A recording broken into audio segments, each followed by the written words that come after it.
بسم اللہ الرحمن الرحیم۔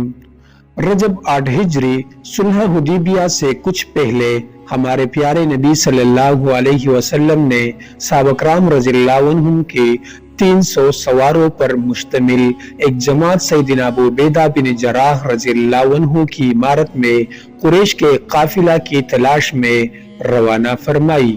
صحابہ کرام رضی اللہ عنہم کو اس مہم کے دوران سخت بھوک سے دوچار ہونا پڑا۔ پھر ایک صحابی رسول صلی اللہ علیہ وسلم نے 3 اونٹ ذبح کیے اور پھر 3 اونٹ ذبح کیے۔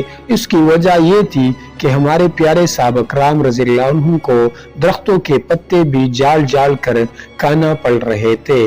آخرکار لشکر کے امیر ابو عبیدہ رضی اللہ عنہ نے اونٹ ذبح کرنے سے منع فرما دیا۔ اس کے فوراً بعد ہی سمندر نے ایک عنبر نامی بہت بڑی مچھلی ساحل پر پھینک دی، جس کا گوشت تمام جماعت نے کھایا اور اس کا تیل بھی اپنے جسموں پر لگایا، جس سے کمزوری ختم ہو گئی۔ تقریباً آدھے مہینے تک سب نے اس کا گوشت کھایا اور بعض نے توشہ کے طور پر اس کے کچھ ٹکڑے رکھ لیے۔ سیدنا جابر رضی اللہ عنہ بھی اس لشکر میں شریک تھے۔ فرماتے ہیں کہ ابو عبیدہ بن جراح رضی اللہ عنہ نے سب سے بڑے آدمی کو سب سے لمبے قد کے اونٹ پر سوار کیا اور اسے عنبر مچھلی کی پسلی کے ایک کانٹے کے نیچے سے گزار دیا۔ اس سے اندازہ لگایا جا سکتا ہے کہ وہ کتنی بڑی مچھلی ہوگی۔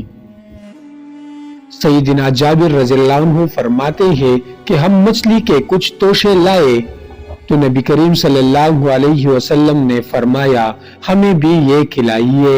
آپ علیہ السلام نے بھی کھایا اور فرمایا یہ ایک رزق ہے جو اللہ تعالیٰ نے تمہارے لیے برآمد کیا ہے۔ پیارے دوستو، مزید اسی واقعات اور قصص الانبیاء کے لیے چینل کو ضرور سبسکرائب کریں۔